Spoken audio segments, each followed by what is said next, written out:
Hello and welcome to JXG Spotlight. I'm Gamika De Silva, your host. Subscribe our channel for interesting news and topics and discussions going forward. So today, as we speak, last month and a half, if you look at it, we have had a volatile situation across the globe. The war erupted in the Middle East, and that had an impact in the entire world, including Sri Lanka. So at JXG Spotlight, we thought let's analyze this in our perspective. What is the impact to Sri Lanka, our economy, and how should organizations move forward in volatile situations? To discuss about this topic, I have invited a very special gentleman to introduce him. He's an economist with experience in private sector, government, and international organizations. He is the director of Center for Smart Future, which is a public policy think tank for Sri Lanka. He also serves on the Monetary Policy Board and governing board of Central Bank of Sri Lanka. Previously, he was an advisor to the Minister of International Trade working on Sri Lanka's exports FDI and competitiveness reforms. He has also been a senior director at Ceylon Bank, where I had the privilege of working under his leadership, HNB Finance, and Fairfirst Insurance prior to his appointment to CBSL board. He has experience in dozen countries ranging from Mongolia to Pakistan, advising governments and private sector on economic policy and competitiveness strategies. Most recently, he co-authored a report advising government of Vietnam on their strategies for resilience and diversification for ongoing global trade turmoil. He holds a master's degree in economics from UK. So let me welcome Mr. Anushka Wijesinha to JXG Spotlight. Anush, welcome to JXG Spotlight, and the spotlight is on you. Good to be here, Gamika.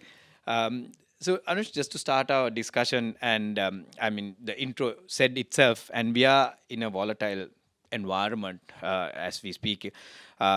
So Sri Lanka being at a very strategic pivotal point in the global trade, this vulnerability, how does, I mean, we have also gone through a couple of shocks in the past couple of years. How ready are we to take this external shock compared to a few years ago? That's a great question, Gamika, because I think it's a question on the minds of a lot of people, including your audience. In many ways, we are less vulnerable today than we were 4 years ago, but in some new ways, we are still vulnerable, sometimes even perhaps more vulnerable. So why I say we are less vulnerable today than 4 years ago, and 4 years is kind of the 2022, the height of our economic crisis. Yeah. We are less vulnerable because now there is a much greater focus on macroeconomic discipline. We've seen macroeconomic conditions improve, stability, macro financial stability come in. We've seen our reserve position improve. We've seen on the fiscal side a lot more discipline, and that discipline translating into good performance on the fiscal side. You also see from a policy point of view, no major kind of deviations from the agreed path of macroeconomic stability, broadly sticking to the plan, if you will. So that has really helped build some strong buffers, whether it's on the forex side, whether it's on the fiscal side. The reserves. Reserves, all of that. It has helped build some buffers, I think, without which I would be saying very different things today on the question of vulnerability. But having said that, in some ways we are also still vulnerable, and perhaps even more vulnerable, because this time the shocks are external. This is not, there's very little within our control. Yeah. And so that unpredictability is really hitting us on some key sectors that matter for us. So whether it's on tourism, whether it's on remittances, whether it's on our exports, we're seeing impacts beyond our control. And this has built up vulnerability because we kind of had postponed the work we need to do at home to build up buffers on that side. So diversifying into new sectors, strengthening the growth part of the economy beyond the stability part. We hadn't done, there's a lot of unfinished business. A lot of work to be done. A lot of work to be done. Yeah. And so because of that, we are now seeing that the vulnerability is hitting us the moment tourism gets affected. We're worried about the foreign earnings, remittances, and so Exports, on. Exports, exactly. And our markets, primary markets in the US and EU and the UK are in tight conditions, and consumers are concerned there about prices going up, energy prices, so that'll affect the demand for our exports. I think one important thing, because also this is I mean, you're in a financial services group. What's interesting this time is that usually when we have external shocks and external volatility, one channel of impact is through foreign investment in portfolio. So government securities, equity markets. The difference this time, unlike many years ago, is that there's hardly any foreign investor participation in our GSECs. There's kind of very muted in equity markets also. So that usual panicked outflows that we see from our portfolio investment by foreign investors, that hasn't happened this time. Okay. I guess it's a kind of a blessing in disguise on that front. But it probably could be the confidence that they have on the way forward. Perhaps I think those who are staying are staying because of that, or coming in because they have some confidence after the country re-rating. Okay. But still, anyway, we've had very little foreign participation in these. So that vulnerability is not there this time compared to, say, the 2009, 8, 9, 10 global financial crisis. Anush, on the same line of the question, now 2028, I believe, is where we had to start paying our debt, and we had that grace period. Now, though you said that we are confident and strong at this point of time, how do you foresee this impact coming in when we start paying our debt? So I think the good news is that we know what the debt repayment pathway is, Okay. because it's been broadly agreed to. But there is a point in time in the next couple of years where, because of these macro-linked bonds, the repayment pathway there'll be a point at which that repayment pathway decision happens. Is it on a higher growth repayment pathway or a lower growth trajectory repayment pathway? So that's why what we're seeing now will determine what that repayment pathway will be. What's the growth trajectory that is being anticipated? Is it the baseline one, or is it lower or higher? Here also, I think we know that the authorities are having discussions with the IMF to figure out what might need to change with targets, what might need to change with the program. And again, I think the good thing is that the government authorities and the IMF are kind of looking at it together, which then gives confidence to the investors that there's no renegade policy changes that will happen. I think having said all that, ultimately we have to really think beyond this stability mindset.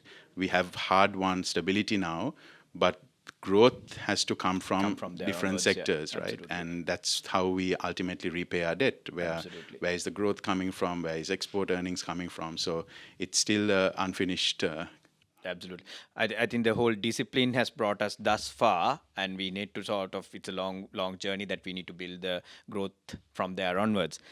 Anush, moving into Sri Lanka specifically now, we know that the energy is at a threat. Fuel, the price of crude oil is going up, and there's always constant fluctuations in these prices affecting all our industries. So to what extent this supply chain disruption, even the import-export trade, opens up the weaknesses in our infrastructure? What structural reforms, in your opinion, because you have expertise across different sectors, what type of reforms do you think that Sri Lanka should be looking at there, given these external shocks? Yeah, absolutely. I think this, like you said, the main supply disruption is coming from energy and energy-related products, commodities markets that are kind of linked to energy and those shipping routes, fertilizer, for instance. So, I'm often surprised that for too long we have just seen energy just as a sector or as an input that we kind of take for granted, whereas I think we should be seeing it as almost a national economic security imperative. Absolutely.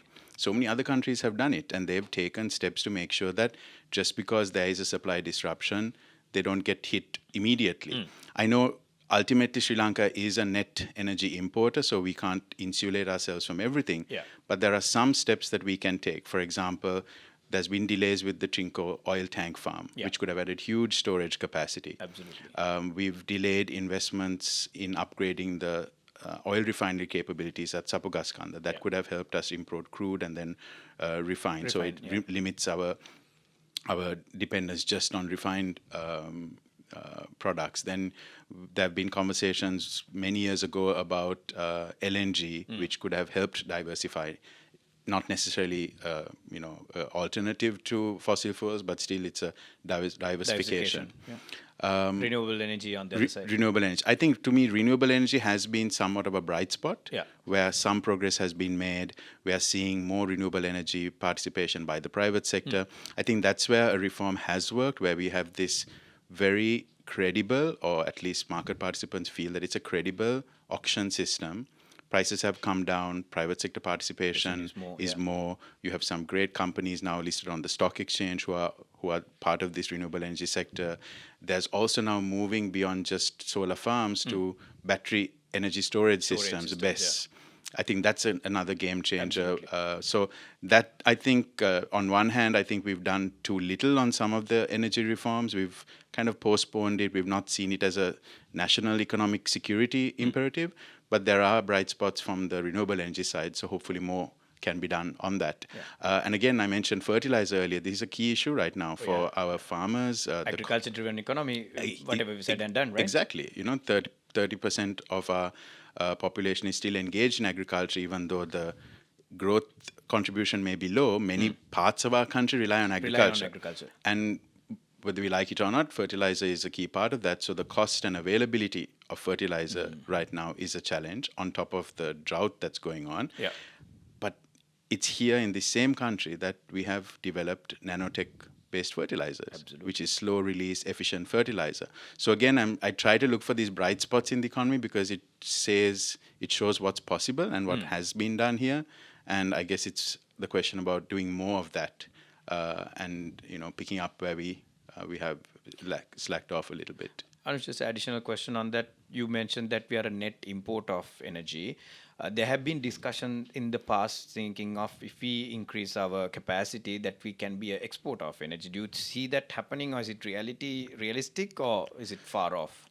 I think for us right now, the focus really needs to be on making energy predictable, affordable, available for Sri Lankans, both consumers as well as businesses. So I feel like the exporting the energy generated here might be a long way off.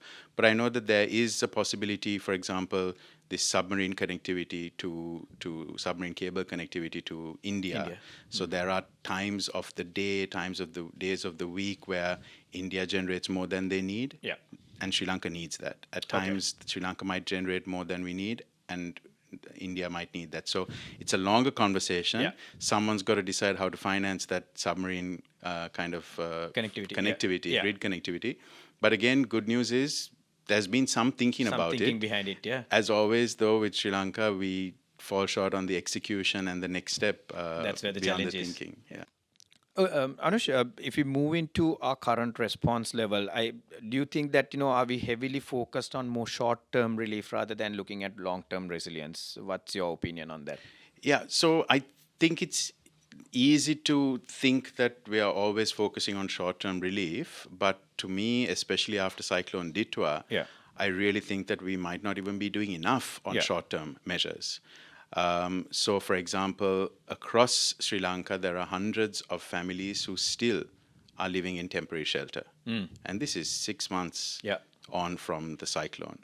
They're still waiting for some housing solution. There's still debates about what type of housing. There are still really, absurd suggestions around high-rise housing solutions for upcountry communities. So, there's still a big question about what will happen there. Short-term relief in terms of vulnerable families in low-income communities, particularly around here and around Colombo, that are yet to receive the payments. They're underfunded on the Aswasuma social safety net. So in some ways, I think we can't say that short-term relief we have to move beyond, because some of the short-term relief hasn't even come yet. And we have to help people get their head above water before thinking of the next step. But so I think it's more about not short-term relief versus long-term resilience. I think having both tracks, because the long-term resilience piece also has to come in now. And again, taking the Ditwa example, any rebuilding of infrastructure, if we're just going to build back the same way, we're asking for trouble. Whereas a resilience would really mean understanding what this new bridge should look like in the context of a greater flooding environment. What Yeah. should these new housing buildings look like in the context of more heat stress that is predicted? Yeah. What is the next step around reconstructing these roads in the context of more weather-related incidents? So I think long-term resilience has to come in, and particularly we have this great moment now around after Ditwa, that reconstruction focuses on resilient infrastructure rather than just building stuff again. Very interesting. I think that's a topic for another day, Anushka, because the global weather patterns changing, even the impact of the natural disasters are getting increased year on year, or time to time, and it's time for us to relook at the infrastructure according to that progress. So we'll probably leave that on a side and move into our next question. So moving from the Sri Lankan macroeconomy to more organizational point of view, because some of our followers will be listening to us in terms of your perspective and our thought process behind. Now, time and time again, when we do strategic planning, we look at 5-year plans, 10-year plans. The uncertainties keep growing. I remember, 2 years back, our Janashakti group, we did a strategic planning session. We had couple of scenarios mapped up, but not this scenario in none of those. So you being a senior director at multiple boards, and with your economic point of view and your role at Central Bank of Sri Lanka, how do you advise, what, where do these lessons come into play with regard to a board member, how to navigate in uncertain times? What are the fundamental principles that a Sri Lankan business should pay close attention to? Yeah, that's interesting. I mean, that could potentially be a very long list, but I'll try and limit myself. I think the first may perhaps sounds obvious, but it is this point about don't assume things will work out. Yeah. And I feel that sometimes in some organizations, there is this hope that, okay, let's just ride this out, things are going to revert back to normal. By now, anyone who thinks that should know that the last 5, 6, 7, 8 years have been anything but normal. So Absolutely. if that at least was your thinking process earlier, by now you probably should know yourself that that's not going to be the case. We've had what we call a polycrisis, Yeah. Easter Sunday, COVID, economic crisis, Ditwa, and now this. Yeah. So, kind of waiting for things to work out is not really a strategy. I think another fundamental principle probably also is that it shouldn't also then mean that you're always reacting. You're kind of always shifting. So finding that balance between what are the true north goals of this organization? What are we sticking to no matter what? Yeah. What do our customers know us for? What other stakeholders know us for? What have we done the homework and know where the growth opportunities are, and we're not going to move from that. We're just going to work hard on it. That. But balancing that with constantly making the adjustments. So like you said, anyone who thinks that a 5-year strategy has to be stuck to, religiously is now not the case. Yeah. But your 5-year strategy might have identified some core pillars. Some direction. Direction, some core pillars.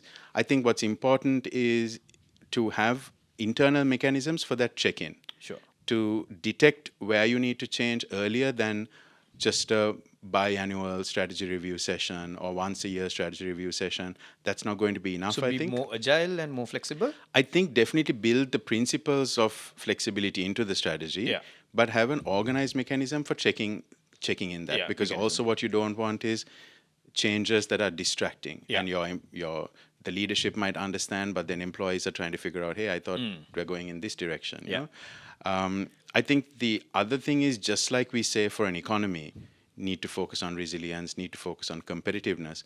Organizations also now have to marry those two. On the resilience side, how do you preserve what you have? How do you build in the buffers? But also, are we doing enough to be competitive, to have that edge? It could be on technology, it could be on innovative processes, or bring in new people. So that's that. And perhaps the final thing would be, I think in Sri Lanka, government policy plays a big, maybe oversized role in corporate decision making. Sometimes I feel that it is overplayed, where you're waiting to see what the budget will have and make your corporate strategy. If you had your true north goals, the budget should be a minor part in it, unless there's some, unless your business is dependent on... Exactly. And I think that's the other thing, where we see a lot of businesses in Sri Lanka overly dependent on government policy, either government contracts or special projects.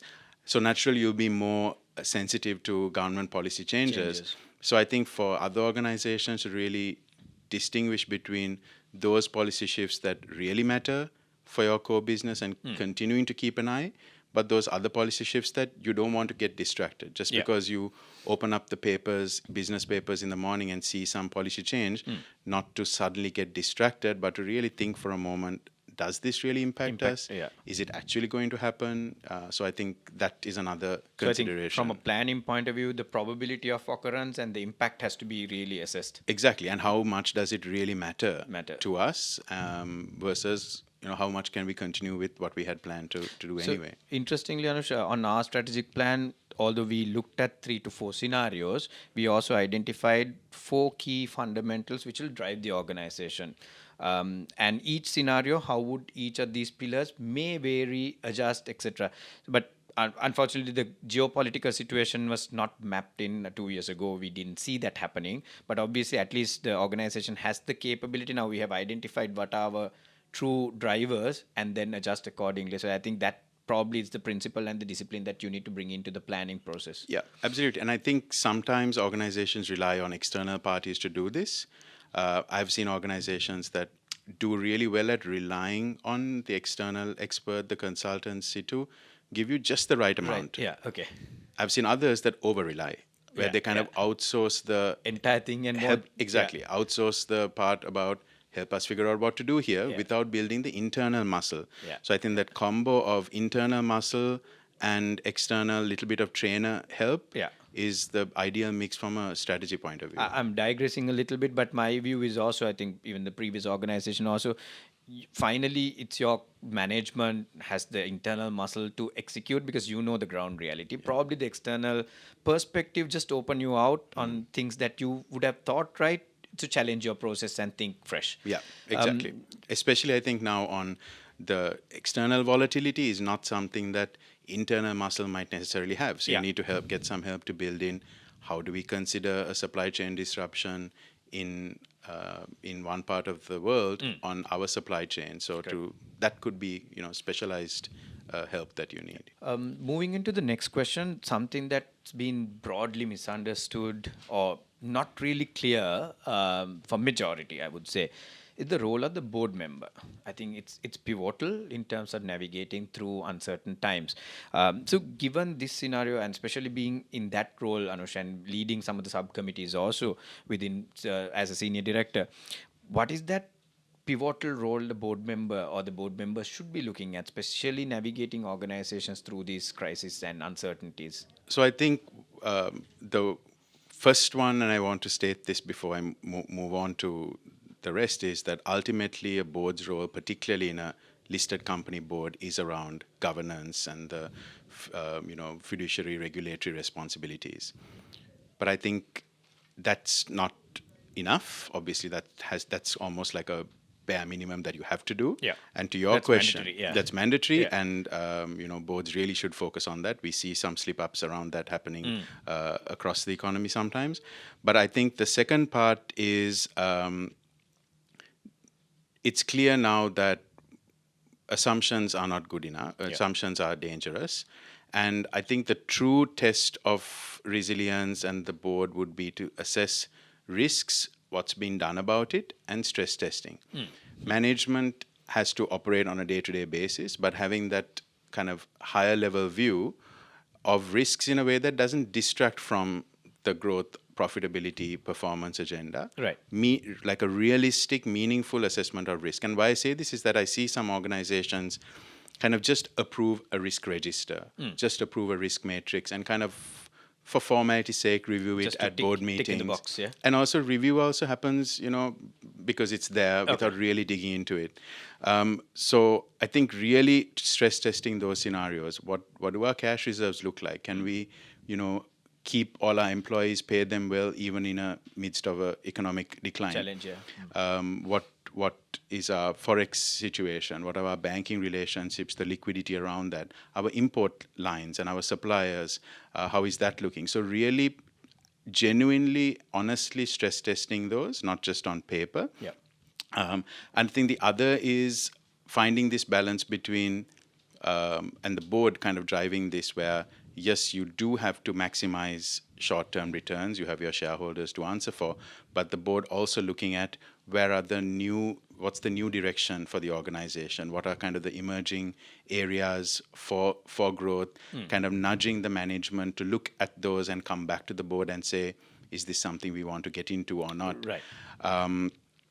And I think the last thing that I would say, which is getting a little bit of attention, but I feel not enough, is that climate resilience is not just a CSR agenda. Yeah. I think it's limited too often to a CSR subcommittee, a sustainability subcommittee.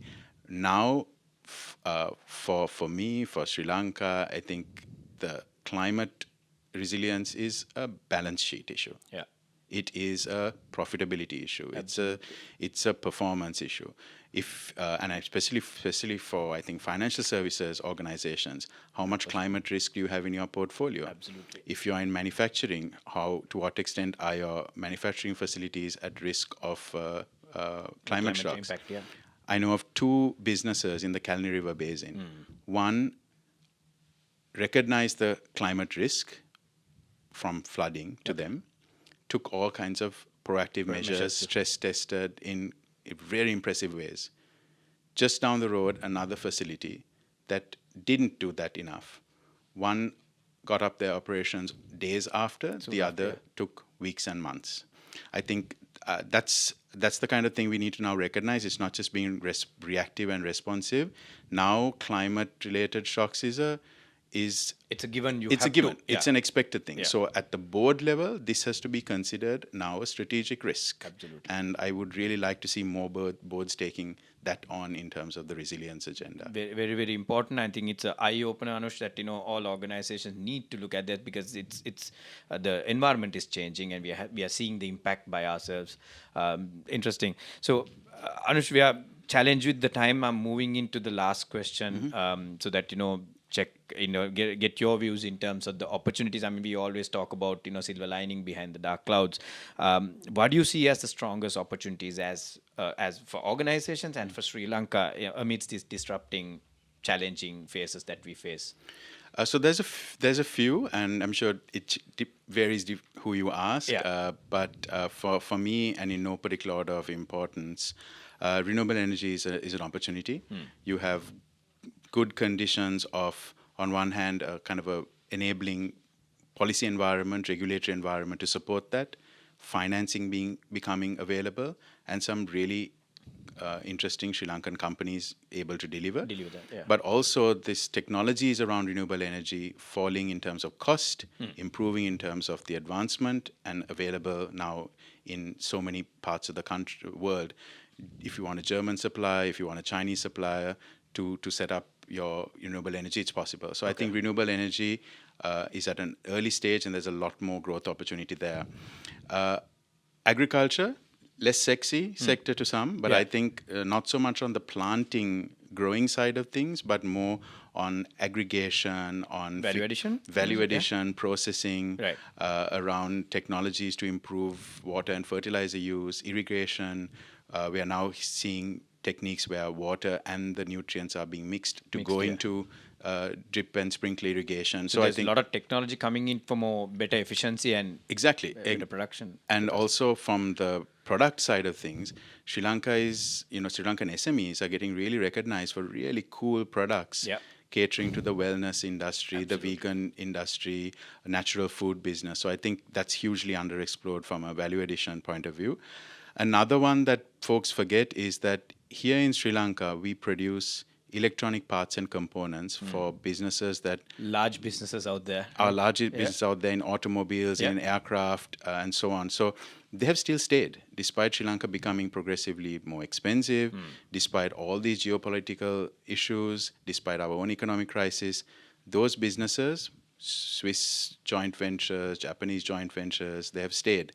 So I think there too, there is a opportunity in niche manufacturing into global production networks, where the opportunity now is that in the past, it was all about cost efficiency. Yeah. So Sri Lanka was kind of pushed aside. We were Yeah. becoming too expensive. Too expensive. Now, Especially after on the labor side of it as well. especially right? on the Yeah. labor side, Yeah. electricity side. Yeah. Now, because of all these risks, geopolitical risks, those sourcing countries are realizing we can't only go behind cost, we have to look at resilience. Resilience, So we might need a country like Sri Lanka in our portfolio of locations simply because it helps us spread the risk. Right. So we're seeing that now. Consistent supply happening. Exactly, Yeah. trust and so on. So Yeah. we see that now where they would have a mix of super cheap location, but also reliable, kind of geopolitically spread locations also. I think finally, I would say in financial services, with the government's digitalization agenda, it opens up a whole new world of possibilities for financial services. And I guess I don't need to say this to folks like you in this industry, but all of what's becoming possible because of the platforms being created, whether it's eCitizen, GovPay, Lanka QR, the innovation that's possible on The entire ecosystem getting into right place. Exactly, and getting more people on board Yeah. to financial services beyond plain vanilla products. And I think I'll close with an example back again, linking to that whole green and climate piece. There are countries in our region, for example, in Thailand, that have used fintech to enable retail investors, small retail investors, through tokenized investment instruments, Right. to take a small share of a large green bond. Okay. Right. So green bonds, you think, okay, institutional investors, that's Large not for ticket me. size, yeah, etc. But what a great way to use fintech, use mobile banking apps to tokenize those investments where everyone feels I'm also able to invest in this kind of new product. So Absolutely. the lot of exciting things possible. It's in line with our vision. Also, we also want to break barriers, forge futures, give more accessibility to Sri Lankans to be part of the financial sector, and break that barrier of being not inclusive. Thank you, Anush. I think it's been a very interesting conversation. Thank you taking time off your busy schedule and you're sharing your knowledge. I know I could have gone on a little longer. Unfortunately, time is against us. Thank you for taking time off from your schedule. I wish you all the very best in everything that you do, and especially with your expertise being shared across the industries, and especially guiding Sri Lanka towards a prospective, better future. Thank you, Kamika. Thanks. Great being here and great having this conversation. Thanks a lot. Well, folks, that brings us to an end of a very, very interesting conversation talking about the resilience, how Sri Lanka should navigate despite multiple challenges, and what should organizations look at. I would like to finish off with one line. Your past successes will not guarantee your future survival. So you need to be equipped, you need to be flexible, you need to be visionary, and have your North Star, North Pole identified to drive to that prospective economy. And also, Anush also highlighted the opportunities lies within the Sri Lankan sectors. There are multiple sectors that we can focus on and for better future for all of us Sri Lankans. So until I see you with another exciting JXG Spotlight episode, Gamika De Silva signing off.